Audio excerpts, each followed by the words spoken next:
The Deep Dive presents the Fifth Year Option NFL Draft Podcast with Andy Molitor and Vegas Refund, powered by BetSperts. Hey, guys, it's me, it's Luke, it's Andy, talking draft. It is April, which is the kind of the time of the year where I thought we'd get some halfway normal mocks that I could respect. I was dead wrong. People are still wild and in the streets. A lot of things are undecided. This draft might as well be held in May, the way the timeline's going between the mockers and the sports books. I'm in a hotel room in Chicago. I got an event tonight I got to go to. Luke's just in the same conference room he saw us in. How are you doing today, Mr. Vegas Refund? We're good. What event are you going to? Oh, shit. It's a Bleacher Nation thing. I'm going to go up to Wrigleyville and I'm assuming there should be some sort of open bar for employees. If not, I'll be driving back home tonight, I guess. Cool. Such is life. But, what's biggest takeaways from the last couple weeks here? I'm still mad about the markets. I mean, stuff is starting to trickle out in the legal markets. I mean, right before the show, which I think we know the reason, the number one odds kind of went off the rails, and then they reconvened and came back to normal levels. But I think it was very much Dov Kleiman or whoever it is retweeting a video or a clip from Chris Mortensen basically saying Bryce Young was the pick, which I believe happened like Monday. And DraftKings pulled the number one odds, Caesars pulled, and then FanDuel adjusted to basically minus 110 for Bryce and Stroud. And then it quickly came back up, and it just shows you how sensitive the market is. But at the same time, there's nothing I'm doing. Number one pick, couldn't have less interest. I care who goes, but I'm not hedging. I'm not doing anything of that nature based off of things like this. Yeah, I'd say most of the smart moves from people we know who bet the draft year in and year out were made very early. When Richardson might get some steam, I'm going to bet him at a big ass number. Same thing with I know some people that have some Levis tickets that those are dead, but such is life. They didn't bet Levis at 5-1. They bet him at 30, 40, whatever it was, big numbers. And I want to make that clear. This is a consensus move by Luke and I to not move on this, and producer Dan said it well while we were off the air. How irrelevant ESPN has come. That segment was from a day or two ago, and it took a person that might not even actually be a real person and Dov Kleiman retweeting it to inject it into the gambling Twitter and draft Twitter atmosphere, to really get some action. And the markets are so sensitive. Patrick in the chat says that was the stupidest market move ever. Yeah, we have these every year. And it did, and Alex, it was just Mortensen kind of talking about what he was mocking, I believe. So I do want to get your opinion on this. Where do you think we were last year at this point, as far as let's just say all the mocks that we recommend, that we respect and stuff? How many different number one picks were there at this point last year? I think we're still a month out. We're still sitting on 2 or 3 different guys that various people were mocking, and so I don't think we're any different this year. There's been basically all 3 quarterbacks are being mocked still at the top right now. I haven't seen any Levis ones for a bit. Yeah, it is a little different because last year there really weren't any quarterbacks, but it was around this time that you started seeing the transition from Hutchinson to Trayvon, and then there were a bunch of stubborn guys that refused to move off of Hutchinson, and eventually they did a couple weeks out. But I think it was around now when it started to change its course to Trayvon. But again, it's it's with these being quarterbacks, it is different, where Trayvon came from kind of nowhere. He was in the Tyree range before he started to move up into the number one slot. If anything, this week, the mocks have been just more off the rails than anything. Where I feel like the mocks I've been reading this week are the quote unquote what Schrager does, the nuclear mocks that are against the grain in every aspect. where he's coined it, where he likes to get reactions from it, who he hasn't even put out a mock draft yet. But yeah, like I guess the consensus is starting to be broken, but we still are somewhat like everything I'm seeing is Stroud. There's a couple Bryces. And then really what the Cardinals do is the $1 million question. Yeah. No, and I think it's a good point you bring up with Trayvon Walker from last year.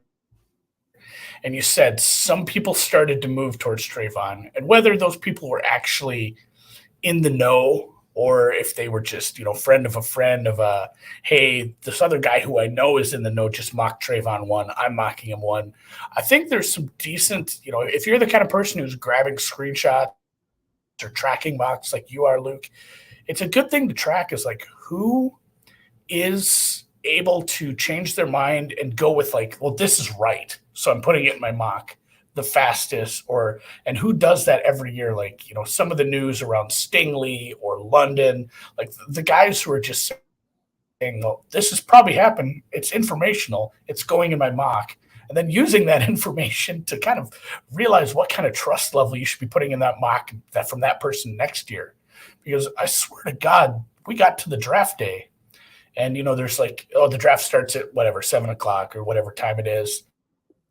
And the first pick doesn't happen for 40 minutes, it seems like. It just drags. But when they did say, like, all right, we're doing the pick, they seriously go to not McShay, they go to Kuiper, and Kuiper does a big sizzle reel for Tibbs Michigan kid. Hutchinson. Why can't I think of his name? Hutchinson. Yeah, Hutchinson. There was if you go back and watch the beginning of the mock, it's like on live TV, he says, I think this is probably going to be Hutchinson, and they show a bunch of Hutchinson clips, and it's like, doesn't the whole world know that's not true? Like, I don't understand. So that's kind of what I'm talking about. Is like the people who move fast. Yeah. So am I a little slow? Yeah, I'm in a hotel. Sorry. Yeah, you're lagging. It's all good. You're in and out, but I don't know if I was good. I'll just let you talk the rest of the it's more good than bad. Where I mean, it brings you like the Paolo with the NBA draft is like exhibit A of it being a sensitive market. But yeah, it's at this point still think it's Stroud. I guess maybe my confidence level on it being Stroud has wavered a little bit, but not enough to take any action on it. If anything, what I learned from the last NBA draft, is just don't buy into the movements. Like, don't hedge when you don't have info that you've gotten, and don't just hedge because one tweet came out or one mock came out. Kind of just ride it out until you have a certainty. If you've gotten good numbers. Yeah. Which leads me to some little bit of certainty, but you made a bet. We should talk about your JSN bets, your feelings about how the market moved afterwards, after that one opened up, after you got into that market, and how you're feeling about it now, what you think his range of outcomes is. Yeah, so it was it saw it the second it popped on my screen, and honestly, DraftKings, they've unloaded a bunch of over-unders so far, and most of them have been really good, honestly. It is years past, it has been way worse. Where this JSN number that they posted gives me hope that they still suck at this. But it opened at 11.5 the second I saw it. It was like automatic. It should have been 12.5 at least to start, where when I'm betting an over, I want betting an over, one option is that's when we're good.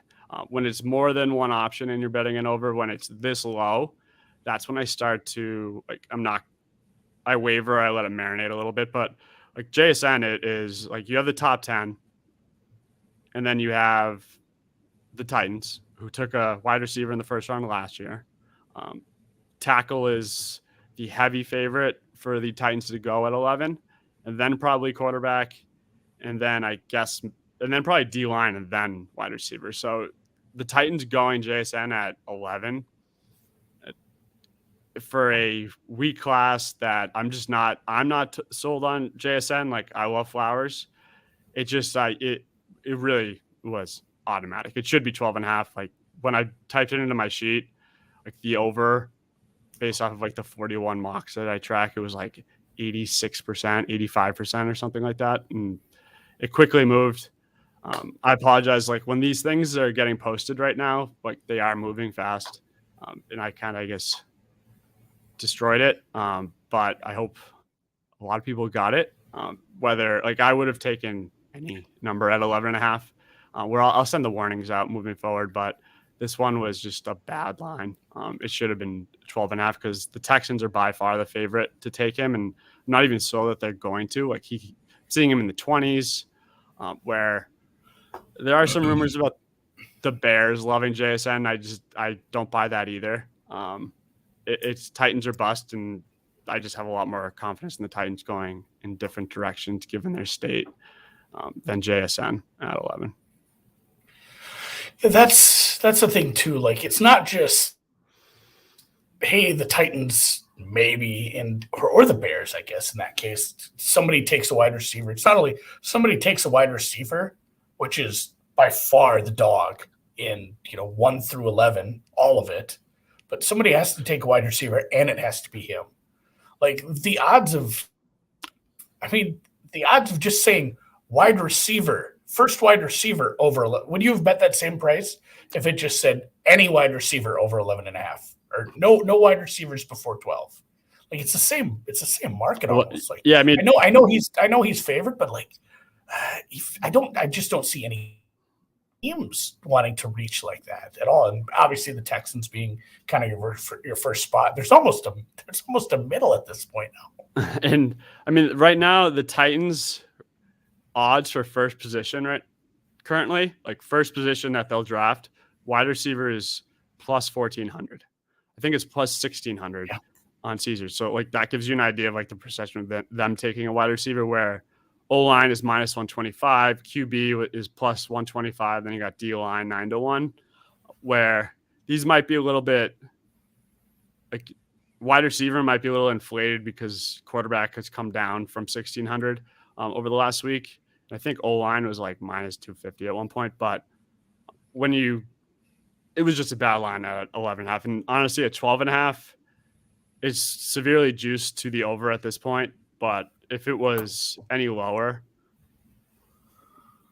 I would have interest in it. Right now, my sheet's saying 50-50. So 12.5 is where it should be.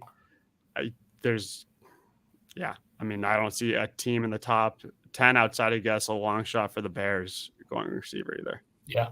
The only fly in the ointment, and this one feels just as unlikely, but the steam around Tennessee trading to the 3 spot.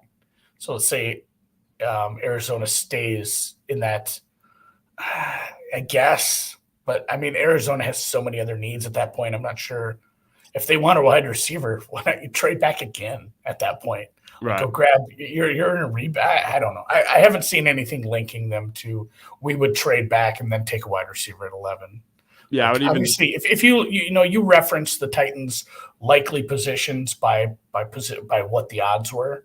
The Cardinals one wouldn't be a good representation if they traded back. Like, the odds sitting there right now are them drafting 3rd, where wide receiver would be hilarious. Right. At 11, it's less hilarious, but I still think it's such a dog to what they would actually do. And yeah, Patrick, I agree too. Like, I've seen people with the mocks saying Bears take wide receiver. Like, man, I would, if I'm the Bears, I'm adding that later in the draft. You need so many other things right now as well. And if they move back to 11, it would be more like that's when like Lucas Van Ness type picks come into play for them. I'm seeing Gonzalez falling a little. Witherspoon, like, they're kind of just swapping, which, yeah, wide receiver not. Like, I guess the biggest, if a team like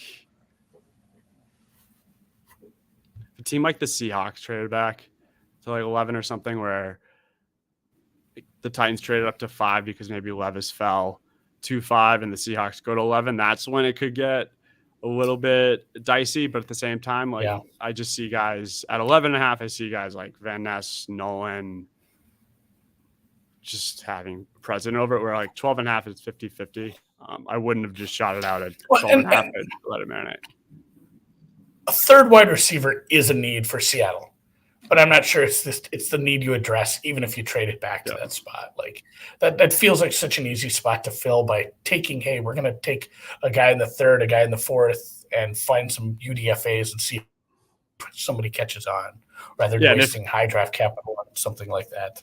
And if like a scenario like that burns me for a bet like this, like I'm fine with that. Like if something like the Seahawks trading back and taking a wide receiver at 11 is the reason I lose that bet, like I can live with that 100%. Yeah. That is totally fine. You want to talk about the other new bets, the new totals that were put up, the ones that you claim are real good job, DraftKings? First time we said something nice about a sports book, I guess. So debating whether they bought access to the Google Doc too. Because some of they're just a lot of them. There's only a couple on my sheet right now that have any like edge on the percentages over under. Where last night they posted Joey Porter, JSN, and Paris Johnson. Which Paris Johnson 10.5, great line, 50-50. Like line. I don't. Yep. And then Porter. If I could have bet that it would have opened up at 16.5, I would have. But that's another good line. I would not. I'm seeing something that like the media is higher on Porter than the perception. And I did see, which if it was 17.5, I think the under would get crushed because for someone that gets mocked in the 16 to like 17 range, I haven't seen a higher consensus in a long time. Like, we're talking Patrick Surtain to the Cowboys a couple of years ago. Consensus, like every single mock has him to Washington or the Steelers, which, current company included. And I mean, it's so hard of a consensus. If you made me bet it, I'd probably take the over, depending on the juice at this point. And the over got hit. It's up to 225, which a lot of them are juiced out, which is what they're doing at this point instead of moving the line. They're juicing everyone out. But a couple others, since we talked, Broderick Jones opened up at 12.5. They moved that to 13.5. Should have been 13.5 from the start. I was looking at and I'm gonna blame Passover. I was at my wife's for Passover yesterday. Oh God, you were at Seder? And which was stressful being at the table, knowing that over-unders could come. But Christian Gonzalez over 6.5, really, like I was close yesterday. I think it was like at minus 160, 60 or 65. And by the time dinner was over, it got up to like 225, which I'm just not going to do it at that point. But with Witherspoon having a good pro day, it definitely, I think Jalen starting to come back into the fold. Like I think he's going to go 5 or 6. The Gonzalez at 6.5 is too low. Like I think it should be 7.5 at this point. Maybe even 8.5. Like my sheet, the over just keeps getting higher and higher every day. But other than that, Jalen's still 7.5.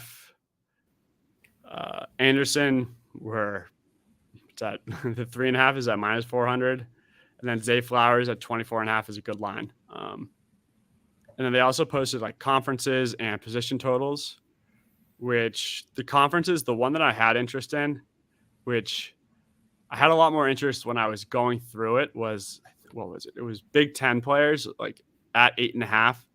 And I realized I was counting, I think it was Iowa State and oh God, I was counting Iowa State and another purple logo, not Northwestern, Kansas State. Kansas State. I was counting them towards like the guys that would put the 8.5 over. And all of a sudden it went from like 6 guys to like 3. And I lost interest, but that overtook a lot of money, which I agree with that one. Then the others are kind of staying where they are. Have you seen Bama? It seems to be we get one every year for Bama. Sometimes we get it for Georgia. I know that will be a market. It almost always is. The SEC one is usually pretty interesting because sometimes it's like, it's like, hey, Bama 6.5, Georgia 4.5, and then it's like SEC 12.5. Where it's like, oh, there's a Gamecock and there's a guy from Missouri. SEC is 11.5 right now. SEC usually pretty. Yeah, that sounds about right. Yeah. I know, but I mean, you start counting all the guys that could sneak in at that point. I've put money into those Bama markets in the past for sure. There's usually just, you got to have some good intel on a couple. Like there has to be like one more guy than you think you need.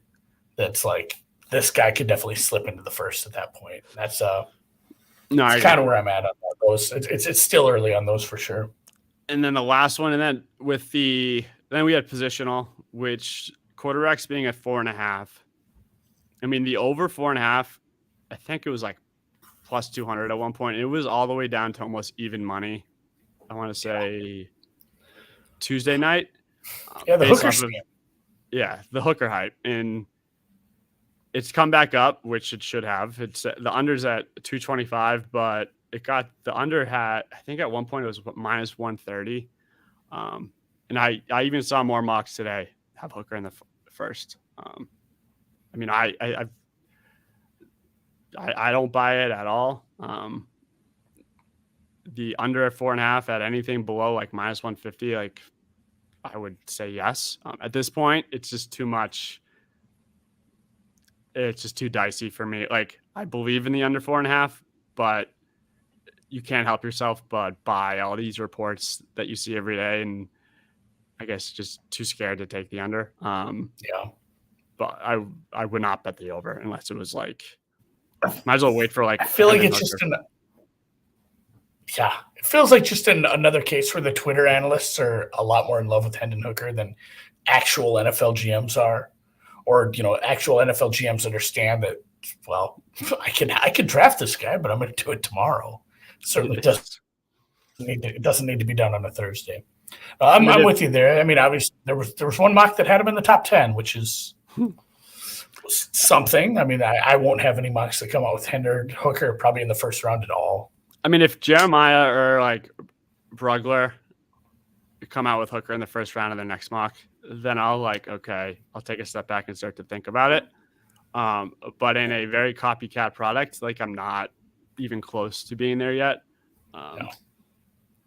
Where I think McShay had him in the first a couple days ago, which his mock was very underwhelming. So I'm not even going there. Yeah, it's just there's been some underwhelming ones, Brinson. Levis, set your Levis number. Levis, I have no idea what you're going to say right now. I don't really have a good thought on this. If you had to set it, if you're a book, if I'm LukeBet.com. Man, if I'm setting it, I would make it 6.5. Yeah, 6.5. Yeah. It's wild how many mocks are well below that. Though, I mean, that's one where there's a really split opinion on that, where there's the kind of the conventional wisdom that we had a month ago that's like, hey, we could go quarterback. And then there's some people like, the Vikings probably take Levis at 20, whatever. Actually, maybe I would do 7.5. Basically, it's like you're setting it around the Raiders, where he's either going to go, you want to bet the under, you're betting on him either going top 4, and then you have the Raiders which is like the tipping point, or he falls to like the Titans at 11 or just further back, because I'm seeing him all the way to like 15, 14 today. So he's definitely one that is tough. That is one that you could definitely, I think, as you like, unless it's a really bad line, you want to jump on it. But like, that's one I think we are going to learn as we get closer. Like I even saw, what I see, I saw one of him at 3 today with the Titans trading up, but I don't know if you'd want to set it. Like, do you think there's a better chance of him going in the top 4 or him going in the like not top 4? Now that you spoke it into truth, I think 7.5, like minus 150 to the under. Yeah, like you make people pay for the Raiders to if he gets past the Raiders, it might be a case where this guy falls, another 10th spot. It might be full S Aaron Rodgers at that point. There's just a ton of teams that probably wouldn't take a quarterback or weren't looking at it all, have other big needs, and he might fall. And at that point, it doesn't matter. You're not points betting this. It doesn't. Yeah. You lose. Actually, I said at 6.5. You don't get extra. Yeah, 6.5. I think I'm still at 7.5. I'd make it pay to play the Raiders. Okay. I think either of them I think that is a guy that one book could have 6.5, another could have 7.5. Where if you want to take the under, you're betting on him going in the top 4. You want to bet the over. So you're gonna bet on the Raiders, which I think it's becoming more and more clear that the Raiders aren't going QB. If Levis is there. Yeah. Richardson minus 300 versus Levis plus 200. Is it? I know it's not an exciting market to bet in, but is there a world where all this Richardson hype is complete horseshit and he falls?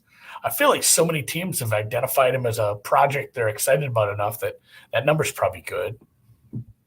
I don't think I'd bet 2-1 on Levis. I wouldn't. I honestly don't think I would bet either. I don't think. No, it's not a market I'm interested in. But if you gave me $500 and you have to bet it, I'd probably lay the juice. Agreed. For sure. Do you want to talk cornerback market? We saw some movement in that as well. I'm not sure. What do you think was driving that the most? The Witherspoon, Gonzalez flip. It's just been. It feels like it's just been a bunch of mocks. It was his pro day yesterday, so Witherspoon he hadn't tested and. Because I think it was a hamstring at the combine. Yep. And no one was really certain that he was going to run his 40, which he did. And he was, I think it was like a 4.41, 4.46, which you're assuming he's not 100% given the injury because he couldn't work out the combine, which I think it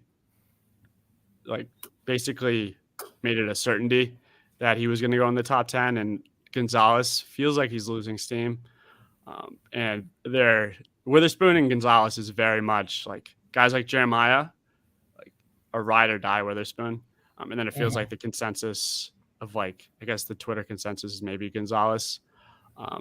But that is it's Witherspoon, Gonzalez, Mayer, Kincaid are the two top guys that there is a split down the middle on who everyone loves. And Witherspoon, I think, has a better fit with the teams in that range. But, yeah, I think they're both going to go top 10, honestly. Yeah, I still don't understand the Kincaid steam, but the Witherspoon stuff makes sense. Although I did want to kind of compare him to Richardson, where it's oh, my God, this guy was crazy at the combine. And now he's, moving up. It's wasn't that expected?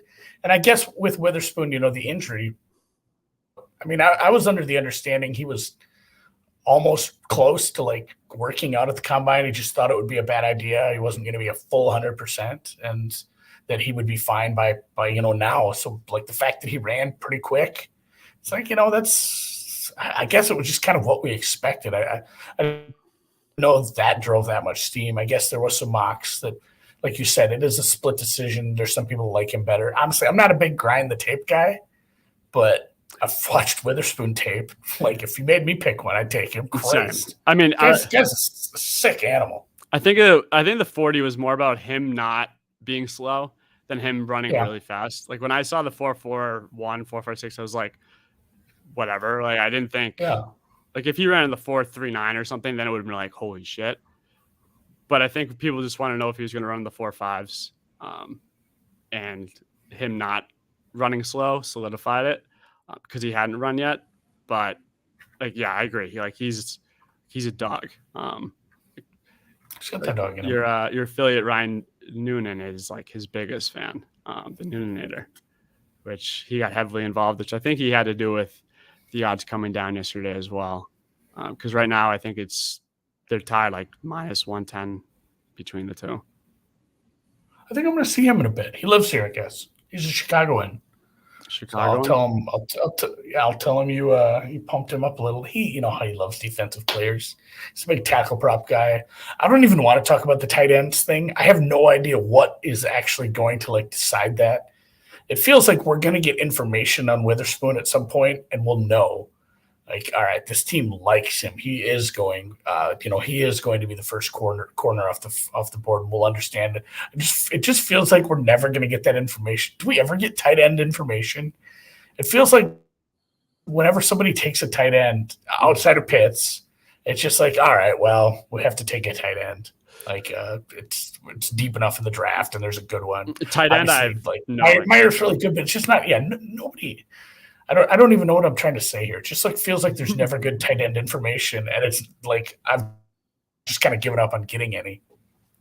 And which there is it with Witherspoon. I think his name's Joe Marino. There's a Falcons. I don't know if he's a beat writer or just a Falcons blogger, kind of like Staten, but he's been pumping the Falcons loving Witherspoon for a couple of days now. Yeah, and I've been following him for a little while, to enough where I think he called the guy that they took last year. But he's been pumping Witherspoon to the Falcons at 8, which really comes down to whether he goes before that. At 6, yeah. But at this point, if I was setting Witherspoon's over under, I would make it maybe another 7.5. No, I think I would make it you could make it 8.5 juicy to one direction. Yeah, it would be. Yeah, honestly, I think 8.5. I think that's maybe it could be the recency bias of yesterday. But yeah, 8.5 feels pretty fair. You raised an interesting point, though. That was the guy who kind of identified, hey, it's going to be London. He was. That's what it was. Yeah. And when you have somebody like that who is connected well enough and gets it right like that, especially if he gets it right again, then you really have to take him at his word. So yes, we have to figure out who that was for sure. I have him somewhere. I'll get him. Yeah, we got him bookmarked somewhere on a list. Let's see. Yeah, I mean I think he's very similar to Staten in terms of he's not just well connected to one team. Yeah, he's a blogger, which Staten is. My guy, he is going. I think the more mocks that come out from high-profile people that have Jalen at 5, the stronger his take is becoming that the Seahawks are not going to take Jalen at 5. I think after when McShay put Jalen at 5, it really triggered him. Where he wrote a multiple-page blog about them not going there, and he is the only reason I don't have interest in Jalen under 7.5. If Staten didn't have this take, 7.5 would have. I don't think he's going to fall like people think he will with the character stuff. No, it's going to be months removed at that point. We're going to forget all about that. So I'm with you on Jalen. I don't have a strong take. I didn't really get any good updates on offensive tackle. I got the it's kind of 3 in the. Yeah, 3 in the mix now. But, yeah, the Falcons guy's good. Cam Marino. Stanton's great.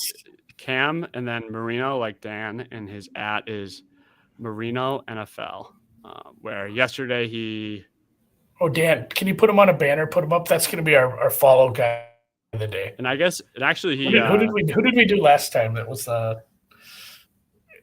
it was the guy with all the Instagram posts from all the he is doing so many of those now. There's so many visits. It's hard to keep track of everybody.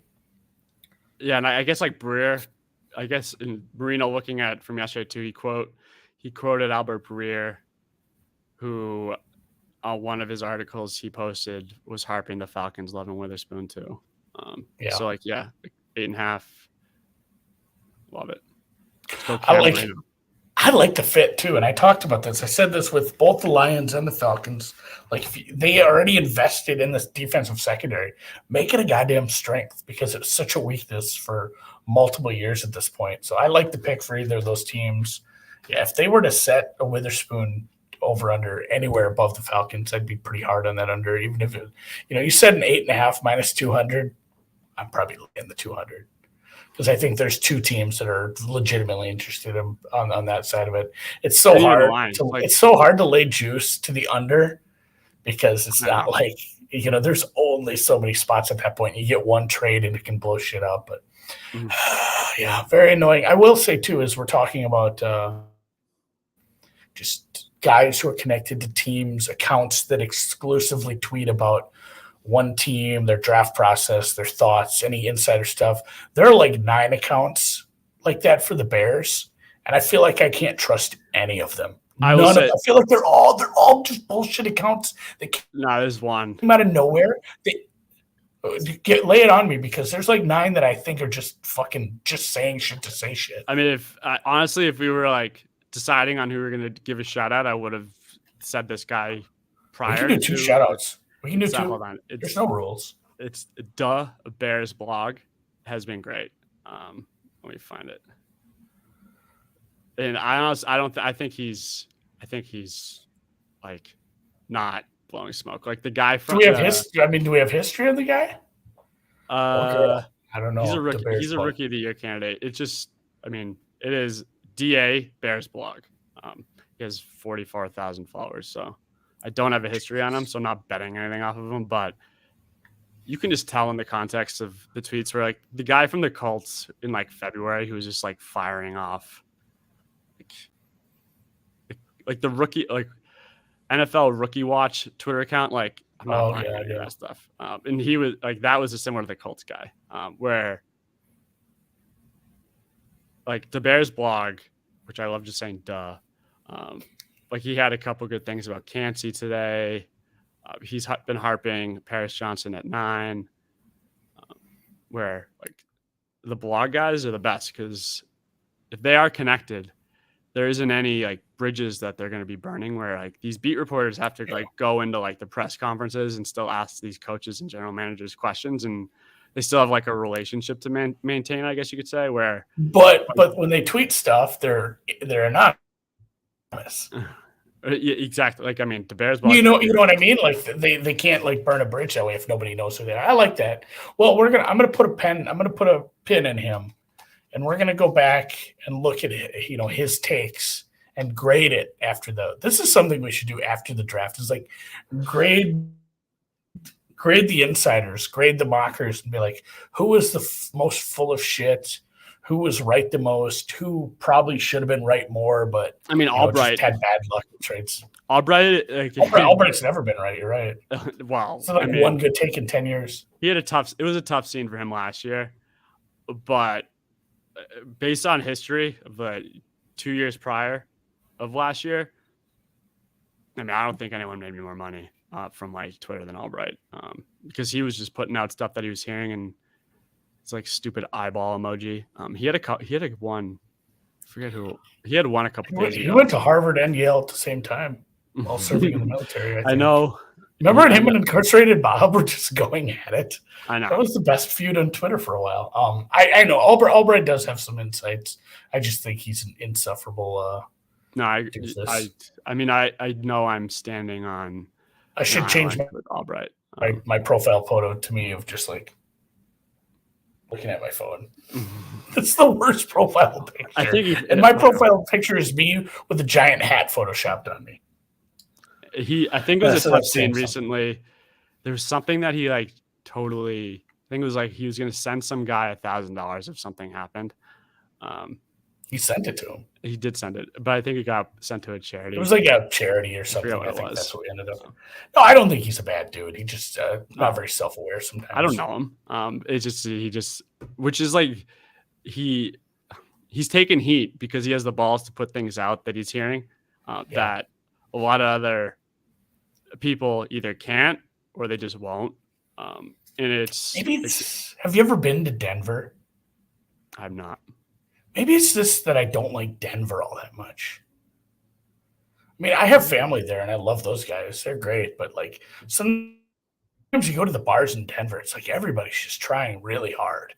The city gives me weird vibes sometimes in certain parts of it. So maybe I just don't like Denver. And also, I don't like the Broncos because they were just such a pain in the ass to handicap the last few years. So, all right, we'll move on from that. I honestly don't have a whole lot more I'm waiting for over-under markets that I think have value at this point. And really, like, I'm on the same page as you. The rest of them were pretty well set. As infrequently as we'll say nice things about sportsbooks, they did a good job on like 90% of them. And then they set a JSN one that was a full spot off. And it wasn't like it was an important spot. Like, we've talked about this in previous podcasts where like moving from 6 to 7 is a really big deal for like certain picks or something, or certain picks over under. And they really were on the wrong side of 12 with this one. Yeah, they were on the wrong side. The rest of them are just kind of where they're at. Right. But yeah, I don't really have anything more, to be honest, either. Like, we will. And I am noticing that the over-unders, at least on DraftKings, are getting posted later. Last year they were getting put up in the morning, where the first thing I do when I wake up is still check.